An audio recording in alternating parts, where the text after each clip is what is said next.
algún asesoramiento jurídico un poco más profesional, porque básicamente no se puede derogar por un tuit ni por un posteo en Instagram una ley de la nación. Tenemos una constitución, hay división de poderes. El INADI fue creado por ley nacional, no se puede derogar por voluntad del príncipe. ¿Se puede por decreto, María José? No, de ninguna manera.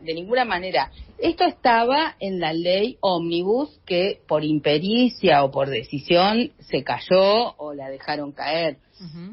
Por lo tanto, esperábamos tener un fructífero debate parlamentario sobre el particular, porque nos hemos preocupado durante muchos años, tanto en la función pública como sociedad civil, porque yo vengo trabajando estos temas desde antes del INADI, por eso pasaron hasta el INADI, y seguí trabajando estos temas desde la Asociación Ciudadana por los Derechos Humanos que presido, desde mi cátedra en la facultad, donde hemos hecho varios libros sobre el particular. Entonces, lo que hay que entender es que en la Argentina hay unas situaciones de discriminación que son estructurales, que en la mayor parte de los casos esas situaciones de discriminación son creadas por el propio Estado, ¿no? Es el propio Estado nacional que muchas veces está discriminando a las personas de distintas maneras, en el ámbito de la educación, en el ámbito de la salud. También lo que podemos ver es que la principal causa de discriminación en la Argentina es el prejuicio hacia los pobres, la pobreza. Entonces, si hoy estamos con un número creciente de pobreza que alcanzó, según los datos de la UCA, a 67% de la población, esos datos hablan por sí solos de la necesidad de mantener este tipo de políticas públicas, que son políticas de Estado.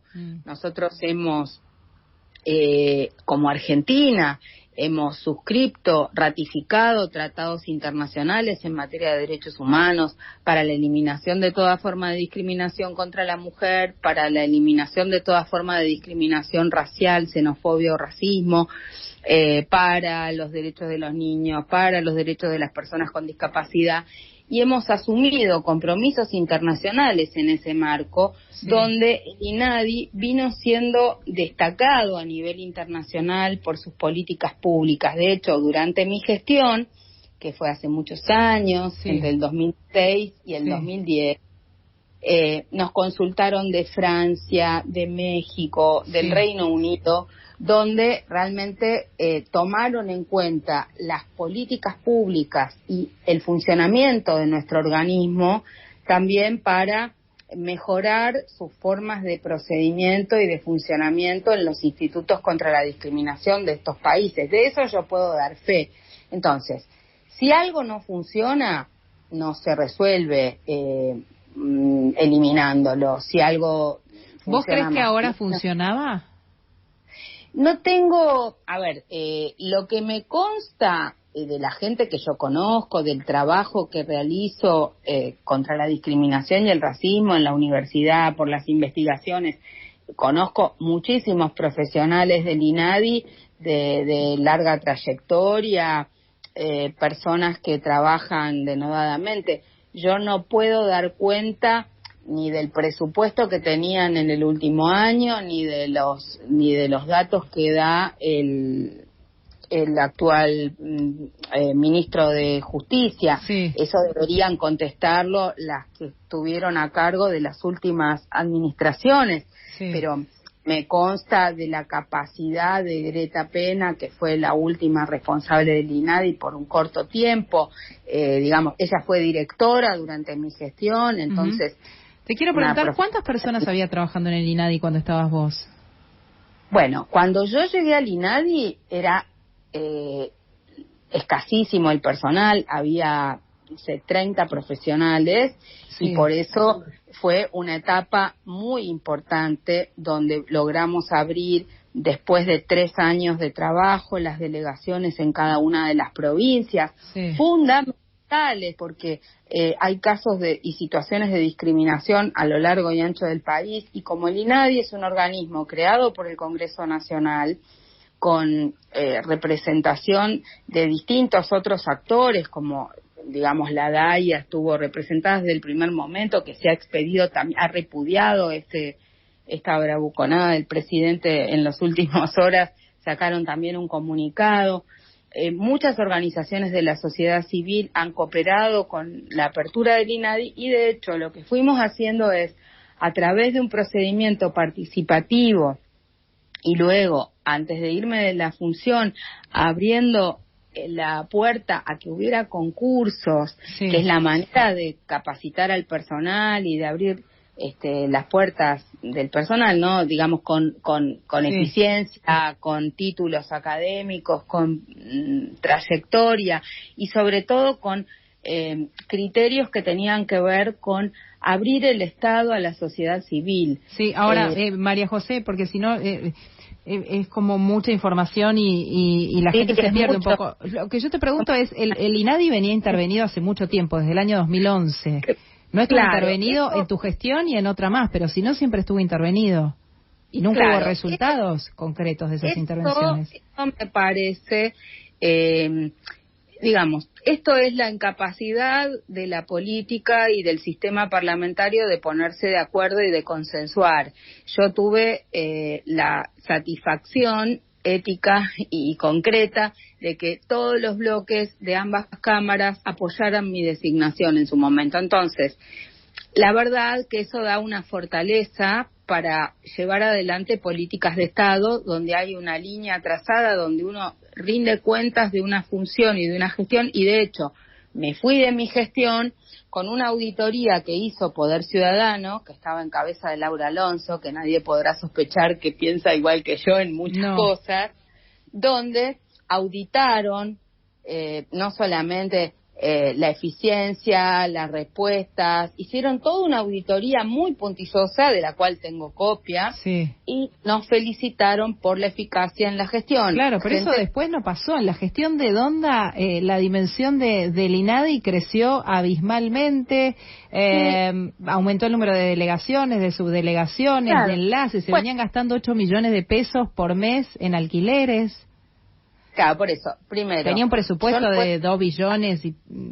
por eso, en mi época arrancamos usando mi propio auto particular para ir a la costa el año 1, imprimiendo, casi te diría como si fuera una organización no gubernamental con lo mínimo, pero sí debo reconocer que cuando yo me fui teníamos delegaciones en todo el país, con 3 o 4 personas en cada delegación, y había todo un crecimiento muy importante.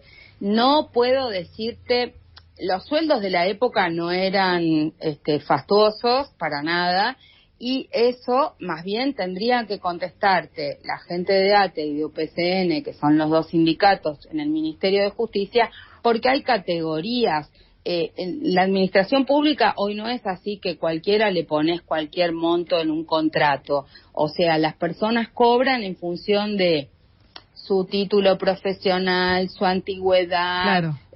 Pero me parece que lo que se cuestiona acá es que con el correr de los años, el INADI, como otros lugares, terminó siendo un lugar que alojó a gente recomendada de la política. Sí, mira, esto deben responder las personas a las que se les hace ese tipo de incriminaciones, y debe haber pruebas y deben refutarlas las personas que estuvieron a cargo del INADI.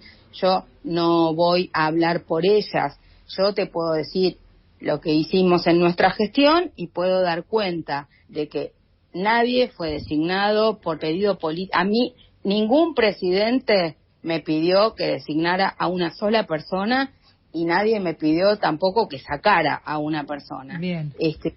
Y yo creo que la manera de hacer la eficiencia en el Estado es convocar a concursos donde hay, y creo que ha habido concursos en distintas administraciones posteriores a la mía, entonces no es que no hubo concursos, hay concursos, hay jurados, hay clasificaciones por las categorías de las tareas que se realizan. Entonces, yo creo que esta es una maniobra distractiva del Ejecutivo, que sabe que tiene que haber una ley, que está intentando demonizar determinadas políticas públicas, porque les molesta, Bien. porque hay una misoginia estructural, un racismo estructural, porque son los mismos que realmente a través de las acciones cometen actos de discriminación desde el Estado, ¿entendés? Violencia y discriminación. Entonces, les molesta que hablemos de estos temas, pero vamos a seguir hablando de estos temas con INADI o sin INADI, Bien. porque antes del INADI y después del INADI hubo una sociedad civil y ahora más fortalecida que nunca, que conoce cuáles son los tratados internacionales en materia de derechos humanos vigentes. Yo creo que la manera de hacer que las cosas funcionen bien, todo se puede hacer mejor y todo puede ser más eficiente. Yo hablé con el ministro de Justicia y le expliqué por qué era importante que hubiera delegaciones en las provincias, porque las principales situaciones de discriminación se dan a veces desde los propios estados provinciales. Me parece realmente una falta de respeto que el presidente postee una imagen de un león tirando abajo el INADI, porque esta es una institución que se construyó desde la DAIA, desde las organizaciones. A veces esos gestos no ayudan, ¿no? Me parece que restan en lugar de sumar y menos en un momento como este. María José, la seguimos en otra. Gracias. La seguimos en otra entrevista en cualquier momento. Te mando un beso grande. Bueno, cuando esté el proyecto de ley y haya el debate sobre esto, hablemos del tema. Dale. Porque ahora es solamente un fuego de artificio. Te mando un saludo grande. Gracias. María José Lubertino, ex directora del INADI, abogada. Vamos a hacer una pequeña pausa.